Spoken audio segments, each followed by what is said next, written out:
Welcome to Sound and Fury. I am Eric Wilfred Watson. And I'm Hugh Frank, and I'm faster than a speeding bullet, as long as that speeding bullet hasn't actually been fired from a gun. Today we're going to talk about guns and Star Wars. Yes, the two of the three things that are awesome. What's the third? Marvel. Oh, yeah. Well, in the news recently, there is a kerfluffle. Kerfluffle? Because in the Andor trailer, there was a weapon that looked a little bit like a real-world AK-47. And some people... What? I said Ermagerd. Oh. Ermagerd and Erkerfurdersterverd. And there are some people that are upset by this because they don't think real-world sort of things should be incorporated into something fantasy like Star Wars. Yes. I was more upset that it didn't have a single Andorian in the trailer. The reason we're doing this episode is because it is not even a little bit unprecedented to have real-world firearms incorporated into the fictional Star Wars universe. Not even close. Not even a little bit. Not even slightly. Literally every weapon you see, any rifle, pistol, whatever, has a real-world counterpart. I did not know that. All of them. So today we're going to show the internet why it's wrong by being correct about everything as usual. Shall we begin?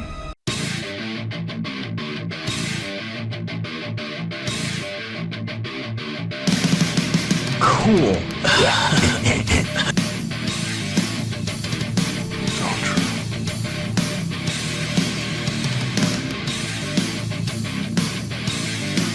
So let's get started. What are some of the real-world firearms that have been incorporated into fake-ass Star Wars?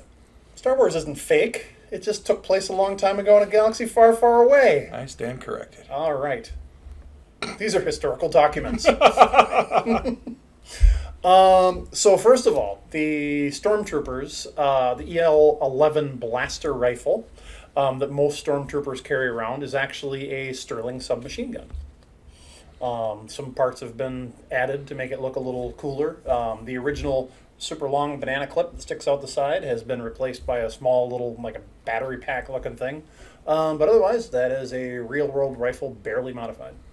And if you didn't know that it was a real rifle, you'd just see Space Gun, which is Exactly. kind of the point. That's kind of the point, yeah. Yeah, absolutely. Probably one of the most famous of the Star Wars weapons is Han Solo's DL-44. You get a good close-up of that as he slowly pulls it out of his holster in A New Hope and shoots first, god damn it. Actually, he shoots only. Because there's no shooting back, it's just shooting. Exactly. Once you're crisped Greedo does not fire back. But you see a nice long shot of that. Now that is the... Nice pun intended. Yeah, exactly. So that's the Mauser C96. It has different nicknames. Now it's a Mickey Mouser. Now it's it is a Mickey Mouser, isn't it? Oh god. I remember watching Star Wars with my grandpa as a kid, and he told me, I don't really like the space nonsense, but this is a pretty good movie. This is basically a World War II movie. That gun that he's holding is, and my grandpa knew everything about this, not guns, war, and he read books for some reason. Books about war. Yeah. Books about war. I got an average house with a nice hardwood floor. Drinking or smoking Cuban cigars, and he was an asshole. Yes. And a Cuban cigar. But except for the smoking cigars part.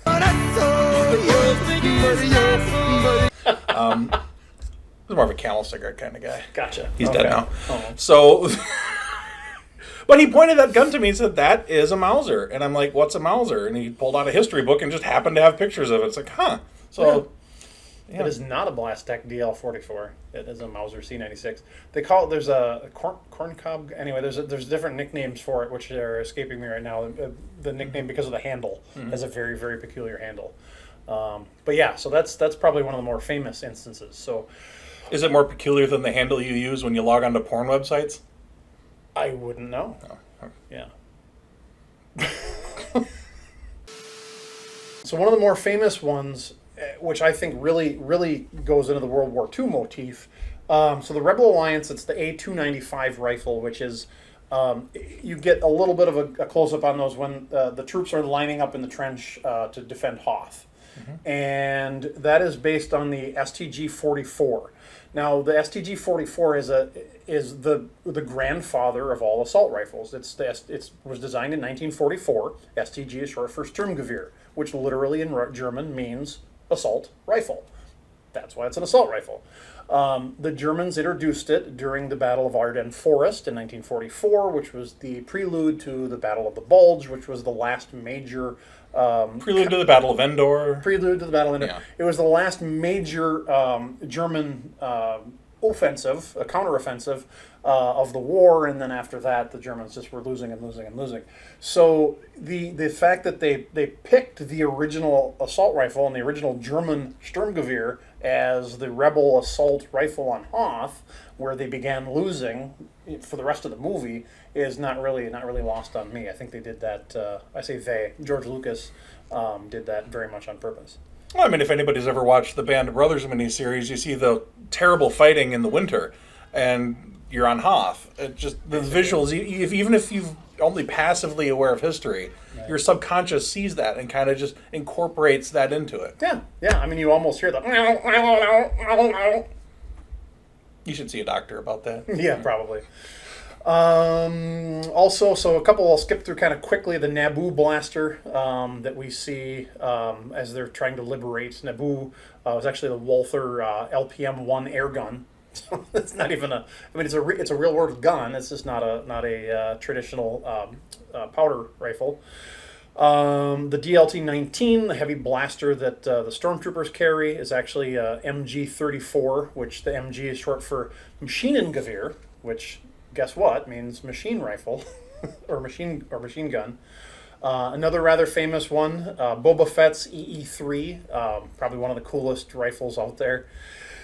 Yeah, that's actually a flare gun, the Webley and Scott #1 Mark I flare gun. I guess this is easier than just designing a science fiction weapon from scratch to be original, like they do in Star Trek. Well, see, they want to use future, and they basically have instead of having these really fakey looking things that are a ripoff of Star Wars, they have actual real world, hardware. So it looks like this is something a person would actually use instead of those weird looking phasers where you got to hold your hand like upside down and point with your thumb. Like, really, what's a Anyway, so the first ever phaser rifle you see in the original Star Trek was pretty badass. Was it? And it's not based on anything. Oh, okay. As far as I can tell. All right. Bonus. It's based on an AK-47. Although Data was shot with an AK-47 and then said greetings. Oh, that happens. That happens. I don't know if that was an AK-47 now that I'm thinking of it. AK-47, 48. I have to rewatch. Yeah. By the way, AK stands for Advamat Kalishnikovna, which is Advamat just means automatic. Or if you're... Kalishnikovna was the manufacturer of the rifle. It was manufactured in 1947, so just in case you want to know... Kalashnikov 47. Yeah, the Kalashnikov 47. So just in case you want to know the entomology of why it's called an AK-47, that's why. It doesn't stand for ass kicking. Although it does. It does.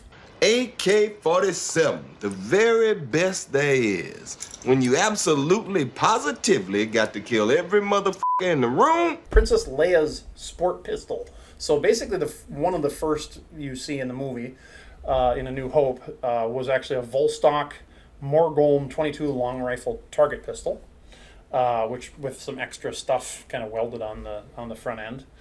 The stormtroopers that you see with the orange shoulder pads that carry the really big, it's the Blastech T-21 repeating heavy blaster. That's actually a Lewis automatic machine gun. See, I could talk about the real guns, but coming up with these fake Star Wars names, that's where you lose me. Like, I don't know. Well, they all have just to a have... phaser disruptor, that's so much easier. Yeah. Blaster. Yeah.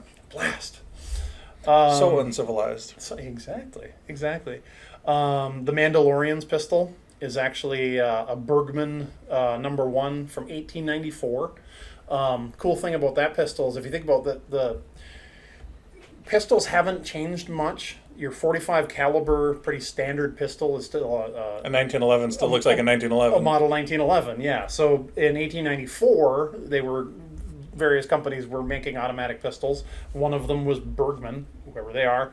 And they had a very unique looking design, and they decided to take it to use as the Mandalorian's pistol.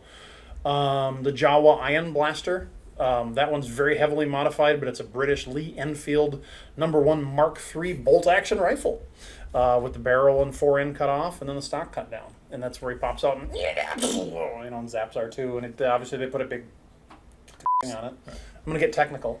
A big Big thing. thing on it. And then lastly, one of the rarer weapons used, and I don't fault anybody for not realizing this, and I didn't, the SC-14C blaster rifle that is carried by Ponda Baba. Remember Ponda Baba? No. From the Mos Eisley Cantina scene. He doesn't like you. I don't like you. Oh, that guy. Okay. Yep. No blasters. No blasters. Anyway, that is a Swiss Rexim Favor Mark V submachine gun, which is incredibly rare. They only made about 5,000 of those.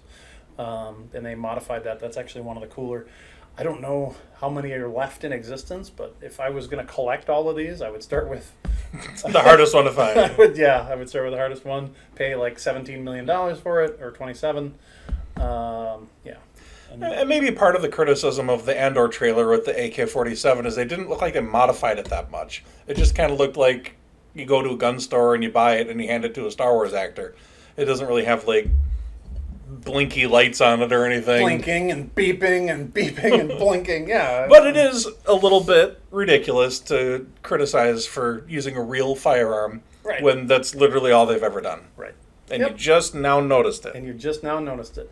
Couple bonus artifacts. So the lightsaber that Luke had originally, that was Anakin's before him, was based on like a flash bulb gun for a camera.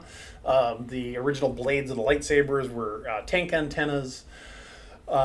Basically everything had a real world counterpart. They scrounged shit together to make this first movie because they didn't really have that much of a budget. There's no CGI. There's no CGI. Darth Vader's breathing is actually a scuba apparatus. The blaster shots are actually somebody pounding on the guy wires to a tower, the wires that keep the tower from falling over. When you ping on it with a hammer, it goes pew, pew, pew, and those are the blaster bolts. I mean, this shit's all real world, so f***ing get used to it, people.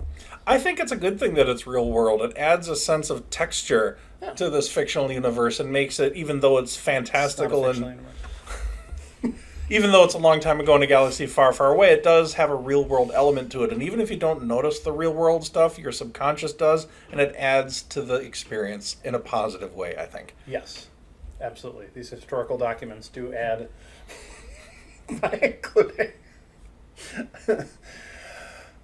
That's all I got. All right. Well, until we nerd out about something else, please subscribe and patiently wait in your bed, under the blankets, crying, desperately waiting for a new Sound and Fury video to show up, because one day, one will show up, and then you can be happy again.